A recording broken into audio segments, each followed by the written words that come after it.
Assalamualaikum warahmatullahi wabarakatuh. Bismillahirrahmanirrahim.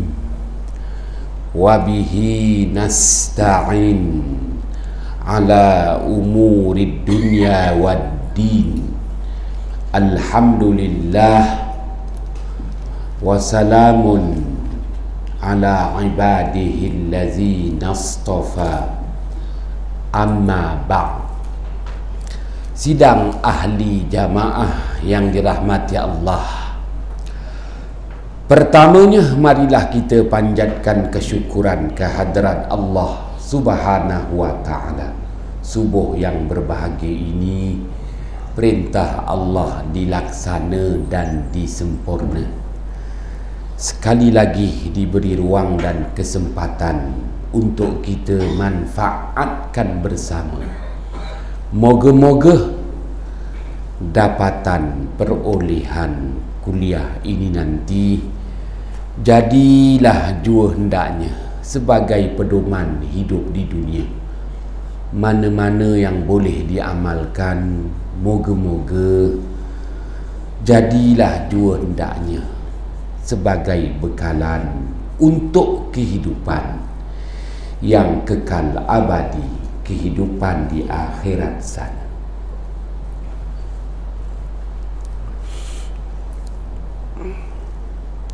Ayat 144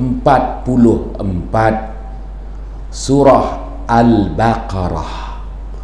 Ayat 144 surah Al-Baqarah. Allah Subhanahu wa ta'ala berfirman, ba'da a'udzu billahi minasyaitonir rajim, wa haitsuma kuntum fawallu wujuhakum syatrah wa innal ladzina utul kitaba la ya'lamuna annahu al-haqqu min rabbihim wa mallahu bighafilin amma ya'malun. Sadaqallahul azim. Artinya, dan di mana jua kamu berada, maka hadapkanlah wajah mukamu itu ke arah Al-Masjidul Haram, dan bahwasanya orang-orang yang telah didatangkan kepadanya Alkitab, yakni Yahudi dan Kristian, bahwasanya mereka itu mengetahui bahawa pemindahan arah kiblat dari Al-Masjidil Aqsa ke Al-Masjidil Haram itu sebenar-benarnya perintah daripada Tuhan mereka, Allah Subhanahu wa ta'ala juga. Dan Allah Subhanahu wa ta'ala tidak lalai sama sekali terhadap apa yang tergamak mereka itu lakukan. Yahudi dan Kristian. Sidang ahli jamaah yang dirahmati Allah, ayat 144 surah Al-Baqarah, Allah Subhanahu wa ta'ala isytiharkan kiblat untuk pelaksanaan ibadah salat. Kiblat yang Allah Subhanahu wa ta'ala tetapkan adalah Al-Masjidul Haram, kerana di dalamnya adanya Ka'bah Baitullah. Sidang ahli jamaah yang dirahmati Allah, maka Allah Subhanahu wa ta'ala perintahkan di mana jua kita berada, sama ada kita berada di Kutubus Syamali, kutub utara, Kutubul Janubi, kutub selatan, berada di timur dan di barat muka bumi, hadaplah wajah ke arah Al-Masjidul Haram. Itulah dia kiblat. Dan Allah Subhanahu wa ta'ala menemplak Yahudi dan Nasr, Yahudi dan Kristian Nasara, kerana mereka itu mengetahui perintah Allah Subhanahu wa ta'ala, tetapi mereka terus sombong, bongkak ego dengan pendirian mereka itu yang sesat lagi menyesatkan. Sidang ahli jamaah yang dirahmati Allah, qiblat, qabala, qiblat membawa makna hadapan, kubul, dubur. Kubul hadapan, dubur belakang. Ya, qiblah membawa erti hadapan, di mana dituntut kita menghadapnya. Ya, hadap, menghadap. Dalam melaksanakan ibadah solat, ianya merupakan syarat-syarat sah sembahyang, iaitu perkara yang perlu dipenuhi sebelum didirikan solat, ialah menghadap ke arah kiblat. Makna kiblat itu hadapan, menghadap, hadapan, menghadap ke arah Al-Masjidul Haram. Sidang ahli jamaah yang dirahmati Allah,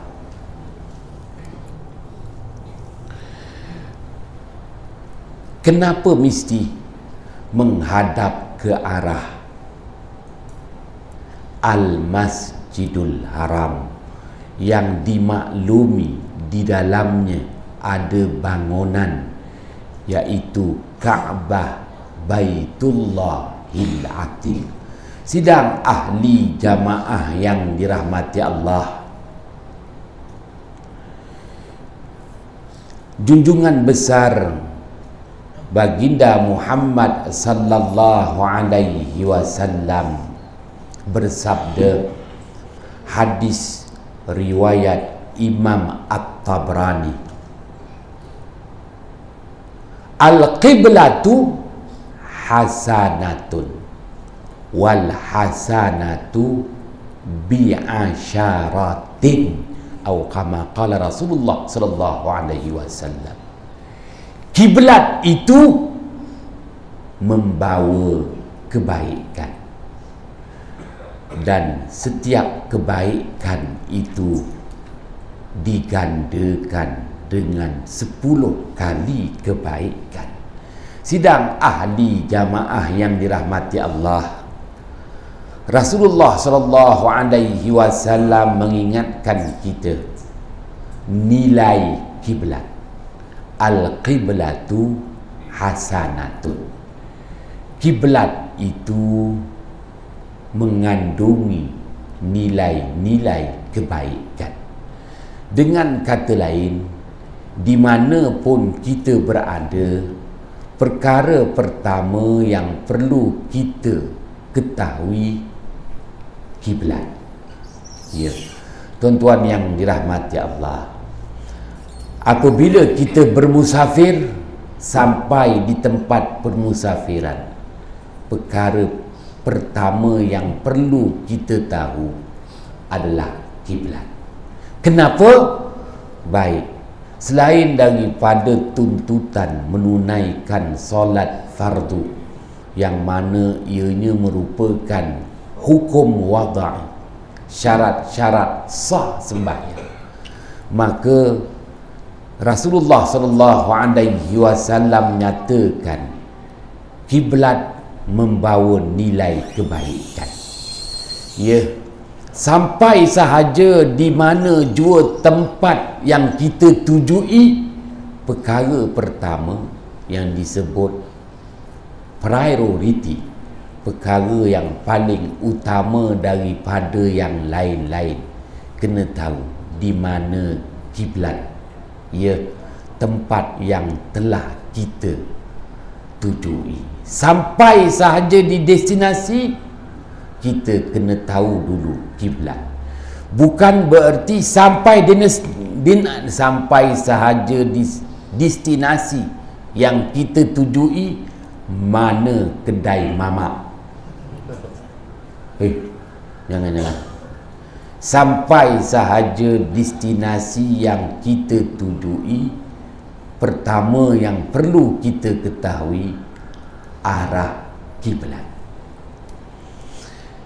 Kenapa Rasulullah beri jaminan? Apabila kita mengetahui arah kiblat, maka tempat yang kita tujui itu terserahlah nanti kebaikannya. Terserahlah nanti kebaikannya. Tuan-tuan yang dirahmati Allah, kerana segalanya tak pasti. Entah tempat yang kita tujui itu menguntungkan atau merugikan. Entah tempat yang kita tujui itu menggembirakan atau mengecewakan. Entahlah tempat yang kita tujui itu sama ada ianya memberi jaminan keselamatan ataupun kita tak selamat, selagi mana berada di tempat yang telah kita tujui. Sidang ahli jamaah yang dirahmati Allah, sampai sahaja di tempat yang kita tujui, perkara pertama kita kena tentukan mana arah kiblatnya. Maka jangan khawatir, kalau itu dulu yang kita utamakan, jangan khawatir, tempat itu pasti selamat, tempat itu pasti menguntungkan, tempat itu pasti menggembirakan.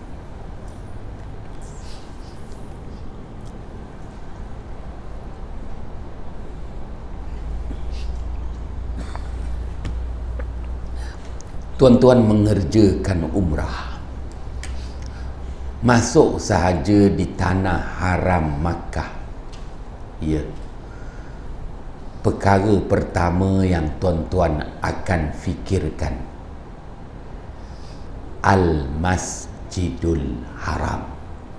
Ya, maka kita terus menuju ke Al-Masjidul Haram kerana nak meneruskan pelaksanaan rukun umrah.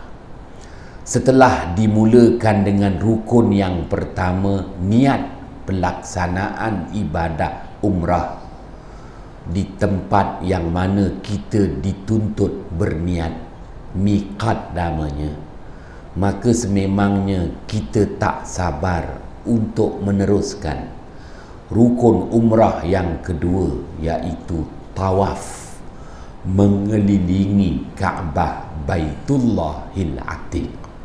Ya. Tuan-tuan yang dirahmati Allah, insya-Allah mudah segalanya nanti. Kerana memasuki tanah haram Makkah, itulah tumpuan kita, itulah perhatian kita. Sidang ahli jamaah yang dirahmati Allah. Ya. Masuk ke tanah haram Mekah setelah niat melaksanakan ibadah umrah. Tuan-tuan yang dirahmati Allah, mutawif pun menyatakan bahawa ya, kita akan check in di hotel Safwa Tower. Kita mula memberi tumpuan kepada Safwa Tower. Sampai aja tak dapat masuk.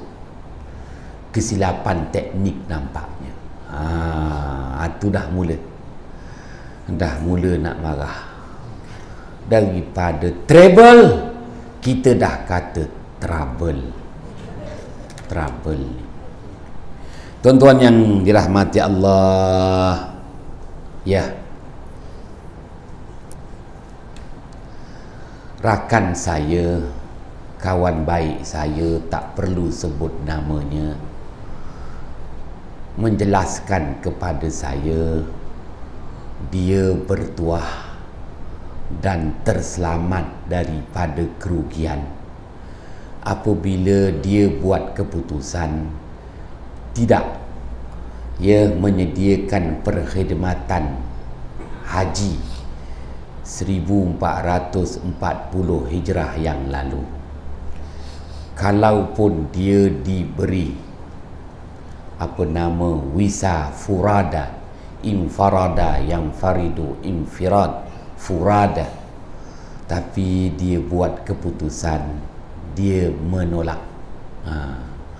Tuan-tuan yang dirahmati Allah,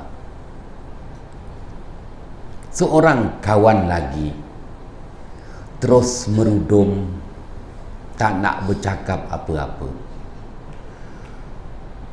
salahkan aku pula kerana tak membantunya. Saya kata, nak bantu macam mana? Aku pun perlukan bantuan. Tuan-tuan yang dirahmati Allah, 5-6 kali dia menelefon saya. Dia minta saya tolong dia. Saya kata, saya pun nak minta dia tolong aku. Tak, masanya Ustaz tolong saya. Saya pun kata, masanya kau tolong aku. Mana satu nak minta tolong? Tuan-tuan, kerana syarikat dia memberanikan diri membeli visa furada, akhirnya tak laku nampaknya visa furada.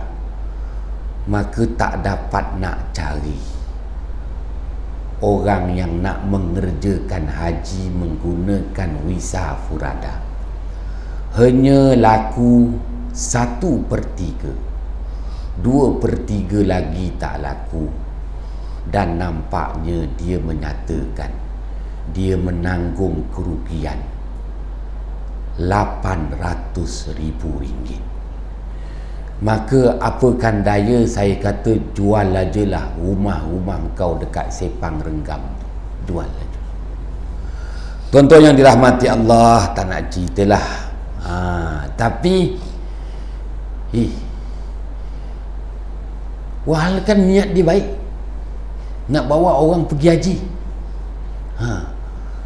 Nak bawa orang pergi haji, dia sanggup dahulukan duit dia untuk visa, tempat tinggal, makan, apa semua. Tiba-tiba tuan-tuan, dia dah tempah 1/3 sahaja laku, 2/3 tak laku, 2/3 tu dia nanggung sejumlah RM800,000. Tuan-tuan yang dirahmati Allah, dia pujuk aku, pergilah. Aku cakap, kalau pergi percuma bolehlah. Bukan ke ustaz duit banyak, tak, duit simpanan aku ada lagi tinggal RM21,000 je. Duit itulah macam-macam aku nak buat. Tak boleh ke untuk kami RM20,000? Kalau gitu tinggal RM1,000. Tak boleh, aku cakap, tak boleh. Bukan mulut aku seorang, banyak mulut aku nak disuapkan. Sidang ahli jamaah yang dirahmati Allah. Ya. Satu orang lagi kawan, dia pun menghubungi saya, tolong cari orang Ustaz Hanafiah, tolong cari orang. Aku cakap, cari hantu pun susah, nak cari orang lagilah susah. Rugi lagi tuan-tuan dia, tak banyaklah, 450,000 rugi. Kerana dia dah beli siap visa Furada tu, dia dah tempah penginapan apa semua, tak laku. Saya nak menyatakan bahawa yang saya cakap dengan dia, maknanya ialah nilai menghadap kiblat, bukan menghadap visa Furada tu untuk keuntungan. Ya, jarang kita dengar syarikat-syarikat yang mengendali umrah, yang mengendali haji ni kaya raya. Mula-mula bolehlah nampak dia hebat, tapi lepas tu jaranglah. Tuan-tuan yang dirahmati Allah, jaranglah. Dah lah, lebih-lebih nanti kau marah akulah.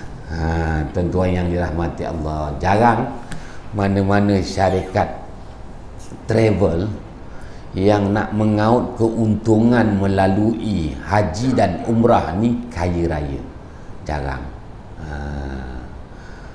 Pengalaman saya, kawan-kawan saya lah, mula-mula memang ya secukup rasa, seenak selera, menjilat jari keuntungan yang diraih, diperoleh. Kemudian baru dia tahu, tak boleh, tak boleh. Tuan-tuan yang dirahmati Allah, disalahkan Arab pula menipu dia. Mana gitu? Tak baiknya lah kan orang. Tuan-tuan yang dirahmati Allah, kerana kiblatnya, apa pun, ialah seorang kawan saya cerita lagi sikit. Dia ni pencen, timbalan pengarah, titik-titik menitik. Bukan bererti dia suka menitik anak buah dia, tidak. Jadi dia bersama dengan isteri dia pergi guna visa Furada. Dia 80,000, isteri dia 80,000. Kecewanya dia, sehingga dia balik mengerjakan haji, dia buat proposal. Ya, dia cakap dengan saya 30 muka surat untuk dia hantar kepada kementerian yang berkenaan. Kecewanya dia kerana dia 80,000 package, tiba-tiba yang duduk sebilik dengan dia 25,000. Katanya 80,000 satu bilik suami isteri. Rupanya dekat Madinah sahaja ditunaikan janji. Sampai di Mekah dipisahkan suami isteri. Dia duduk satu bilik 4 orang. Dan ada seorang yang package 25,000, 35,000 dan 65,000. Dia 80,000. Marahnya dia. Dia rasa dia tertipu. Tuan-tuan yang dirahmati Allah, jadi dia tak dapat nak beri tumpuan sepenuhnya, kerana dia tak boleh terima satu bilik dia tu ada orang 25, 35, 65. Dia 80. Marahnya tuan-tuan, marah-marah. Balik haji orang pertama di telefon akulah. Itulah aku cakap, lain kali duit 80,000 tu serahkan aja pada aku, biar aku bedalkan haji kau. Tuan-tuan yang dirahmati Allah, sampai sekarang dia orang KL lah. Saya pergi KL, saya kata, bang aku turun KL, jumpalah. Jumpa, ngungkit lagi. Ini cerita dulu, dah lama ni ngungkit lagi. tak puas hati. Habis laporan dah hantar ke Kementerian Pelancongan lagi. Dah hantar dah Ustaz. Biar dia ambilkan tindakan syarikat tu. Yalah. Aku cakap kerana tumpuan kau dah berbeza. Tuan-tuan yang dirahmati Allah. Ya, moral of story-nya kita nak berbalik kepada apa yang Rasulullah sallallahu alaihi wasallam sabdakan, hadis riwayat Imam At-Tabrani, al-qiblatu hasanatun wal hasanatu bi asyaratin.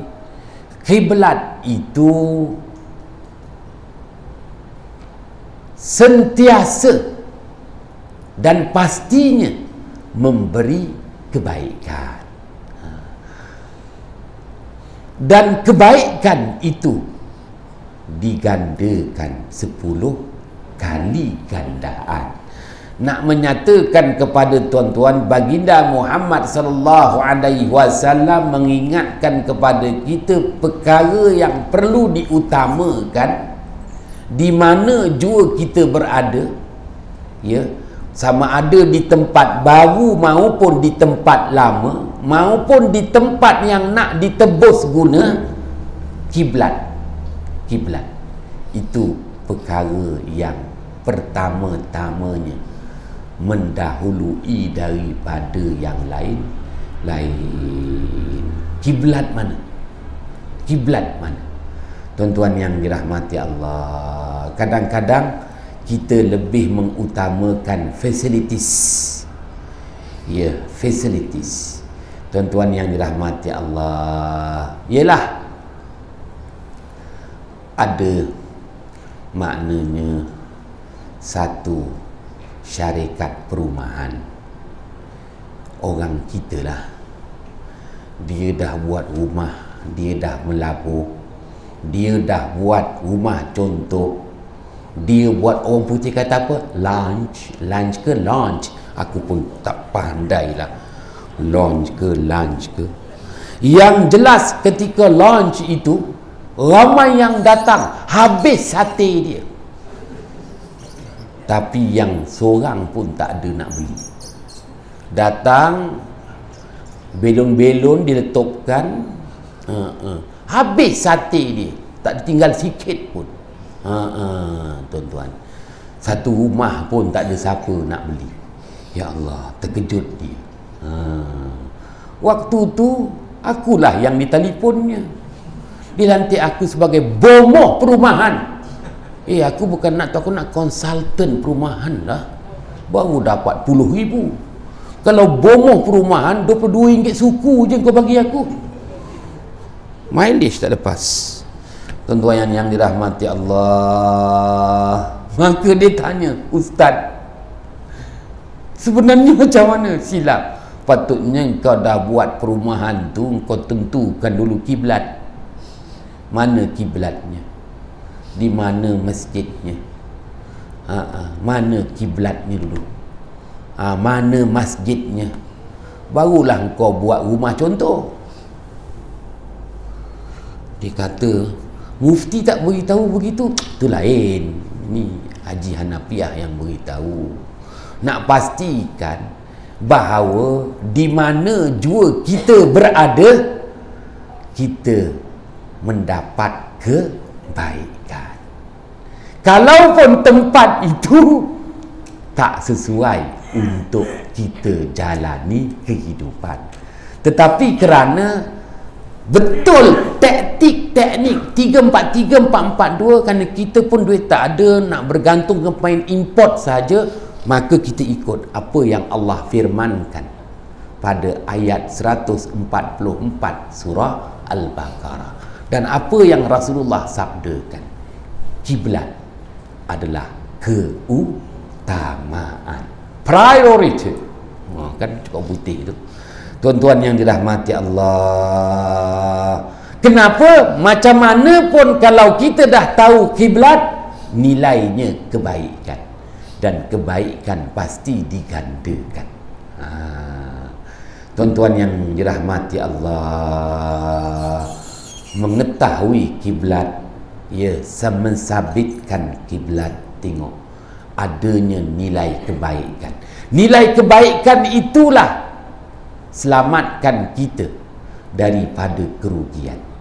Tuan-tuan yang dirahmati Allah, sebab itulah Rasulullah sallallahu alaihi wasallam menyatakan hadis riwayat Imam Al-Baihaqi, Imam At-Tabrani, innal majalisa salah satu salimun wa ghanimun wa syajibun.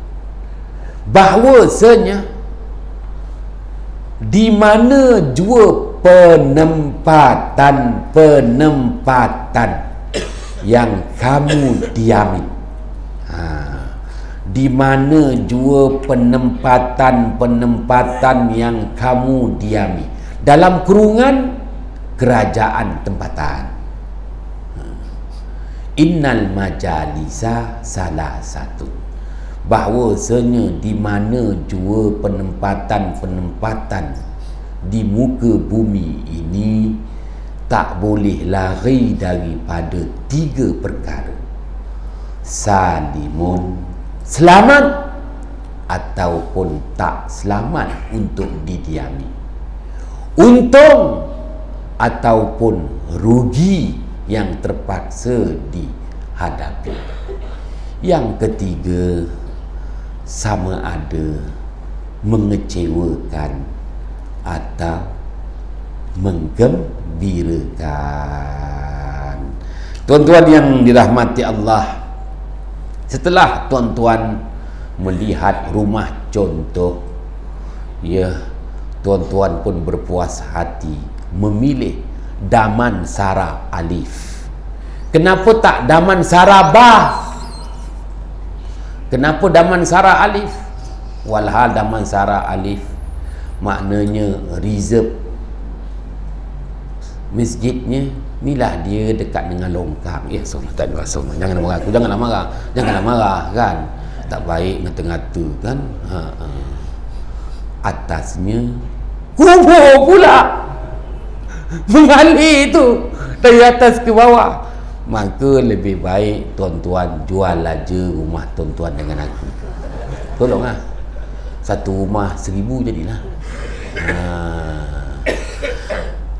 Tapi kelebihan tuan-tuan, ya, tepi longkang lah. Yang penting kiblat dulu. Tuan-tuan pun benalah kiblat.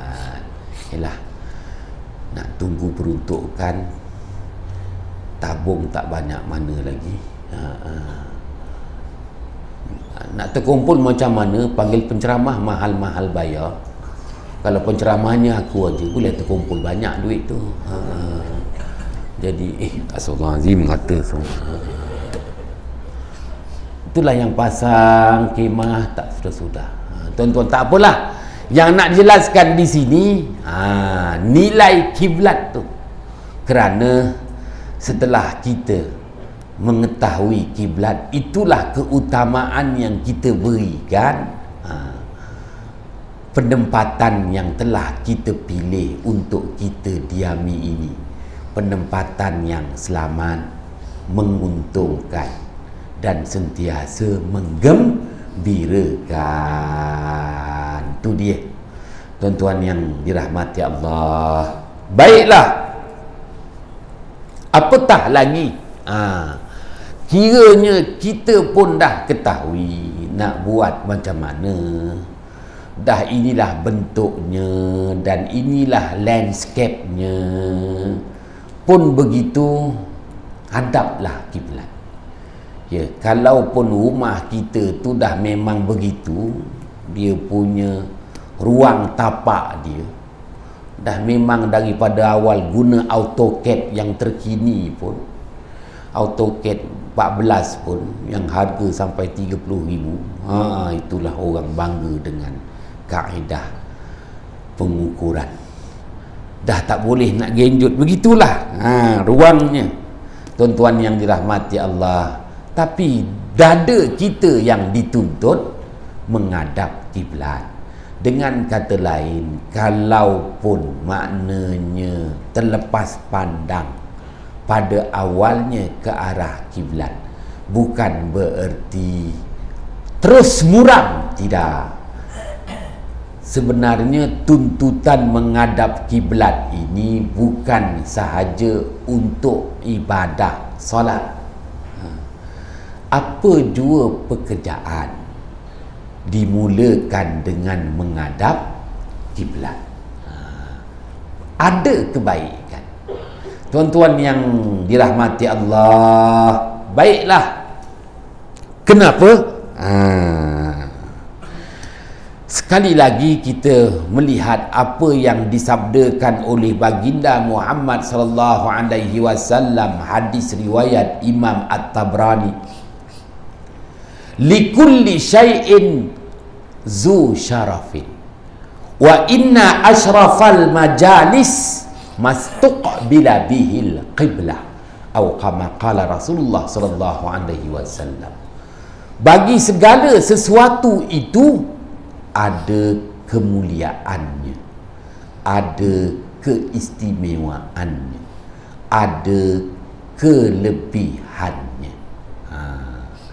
Kemuliaan, keistimewaan, kelebihan. Dan bahawasanya mana-mana jua penempatan yang menghadap kiblat, itulah penempatan yang terbaik, penempatan yang akan terselah asyrafal majalis, ya, yang terbaik, yang termulia, yang teristimewa, semuanya teristimewa, terbaik, termulia, terutama. Walaupun tuan-tuan bukan duduk di utama, tidak, tuan-tuan yang dirahmati Allah, tapi jaminan baginda Muhammad sallallahu alaihi wasallam, setiap makhluk ada kelebihannya, setiap makhluk ada keistimewaannya, setiap makhluk ada keutamaannya. Tuan-tuan yang dirahmati Allah, kalaupun anak kita dalam bidang akademik dia tak boleh pergi, dia tak boleh pergi, kita dah hantar tuition, habis duit kita, tak boleh jugalah di tuition tu. Tuition dah habis duit, bukan kita tak usaha, macam-macam kita usaha. Patutnya duit tuition tu kalau kita kumpul boleh beli perabot kod maut tu. Tapi kerana anak nak pandai, kita tuitionkan anak kita tu, kita lupakan perabot kod maut tu. Kalau duit tu kita kumpul beli gincu Avon mak dia tu, menggoda tu walaupun dah tua. Tapi demi anak tak apalah, tuitionkanlah. Mantul juga. Tuan-tuan yang dirahmati Allah, walhal setiap makhluk ini ada kelebihannya, ada keistimewaannya, ada kemuliaannya tersendiri. Likulli syai'in zu syarafin. Segala sesuatu itu memiliki kemuliaan, kelebihan, keistimewaan. Persoalannya bagaimana kita nak serlahkan kelebihan, keistimewaan. Tuan-tuan yang dirahmati Allah, bagi saya pun tak tahu mana keistimewaan saya pun tak tahu mana kelebihan saya. Setelah penilaian darjah 5 1978 berjaya menggondol 4D 1E, yang E itu adalah elephant, maka tak tahu apa-apa, mak bapak saya suruh saya, mas hari cuti kau naiklah kereta api mail dekat Kulai tu, kau jual kari pap teh panas, kari pap teh panas. Itulah, mungkin itu kelebihan aku agaknya. Kari pap teh panas, kari pap teh panas agak-agak tak laku, kita ambil tiket sampailah ke layang-layang. Berhenti dekat layang-layang, tukar mil pula, mil daripada KL nak ke Johor Bahru, naik lagi kereta api daripada layang-layang, nanti turun balik dekat Kulai. Karipap teh panas, karipap teh panas. Tiba-tiba ada budak muda tu kata, karipap basi. Kita pun buat tak faham je. Nak marah tak boleh, penjual sabar ajalah. Teh panas, alah teh dah sejuk dia kata. Tuan-tuan, macam-macam dia katanya. Kita pun diam aja. Apabila orang tanya kenapa macam gini dek, kita hanya diajar untuk menjawab skrip kita. Belajar tak pandai. Semua orang macam gitu. Aku ni kerja macam gini kerana dulu belajar tak pandai. Kecewa tau, orang cakap begitu, orang kecewa tau. Patutnya, kenapa macam gini dek? Allah tak serlahkan lagi keistimewaan, kelebihan, keutamaan yang Allah berikan sebagaimana hadis sabdaan. Oh, patutnya macam gitu jawab. Tuan-tuan, ya, anak kita tak pandai akademik, tapi kita kena sedar setiap makhluk ini zu syarafin, dia mempunyai kelebihan, keutamaan, keistimewaannya tersendiri. Kalau tak, dia tak dilahirkan sebagai bebanan. Tuan-tuan yang dirahmati Allah, baiklah, bagaimana nak serlahkan kelebihan, keistimewaan, keutamaan? Hadap kiblat, itu nilainya. Tuan-tuan yang dirahmati Allah, menghadap kiblat. Sebab itu menghadap kiblat itu bukan sahaja untuk ibadah solat. Baca Quran pun menghadap kiblat, doa menghadap kiblat. Kita nak buat kerja menghadap kiblat, tak boleh. Dah memang macam ini. Dimulakan dengan menghadap kiblat. Kerana itulah cara. Apabila kita menghadap kiblat, dengan sendirinya perbuatan kita itu merupakan zikrullah, mengingati Allah. Itu nilainya. Apabila menghadap kiblat ini, itulah amalan yang mengingati Allah. Jadi tuan-tuan, habis nak main badminton, nak lawan Lindan, menghadap kiblat. Yelah, aku tak dibayar gaji untuk menjelaskan hal itu. Tuan-tuan yang dirahmati Allah, ya, dengan kata lain, apabila kita mulakan kerja kita pun dengan menghadap kiblat, barulah nanti pekerjaan kita itu terserlah kelebihannya, keistimewaannya dan keutamaannya. Nak mengelakkan apa jua pekerjaan kita itu al-abtar, terputus daripada rahmat Allah. Tu nilai menghadap kiblat tu. Tuan-tuan yang dirahmati Allah, ingat saya ketika mantan Mufti Pulau Pinang, Datuk Haji Hassan.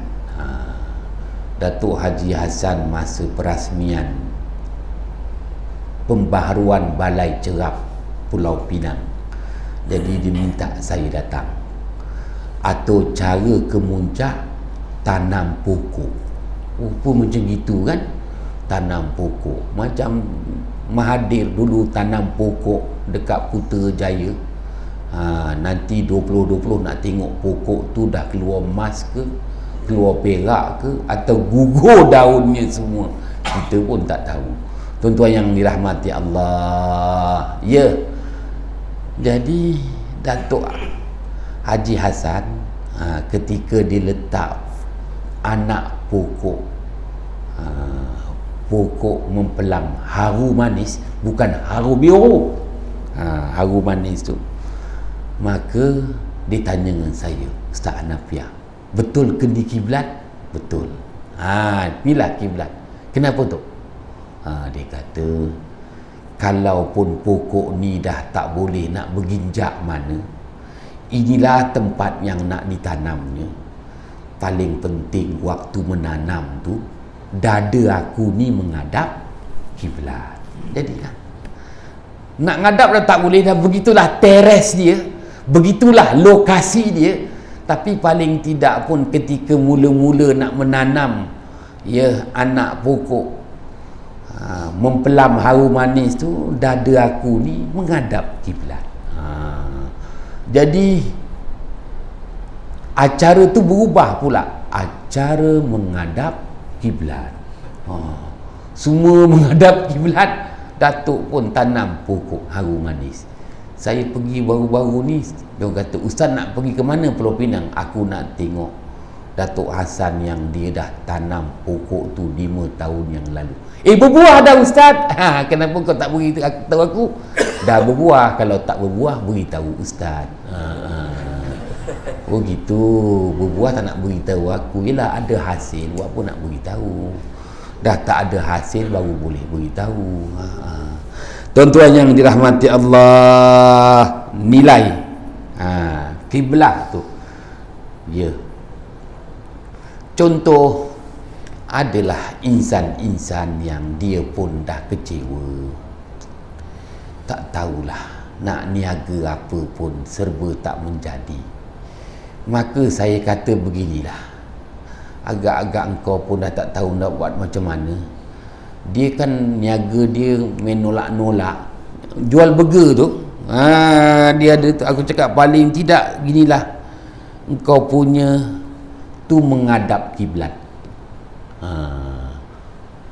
Lain pesen. Habis engkau beritahu aku, engkau dah tak tahu nak buat apa.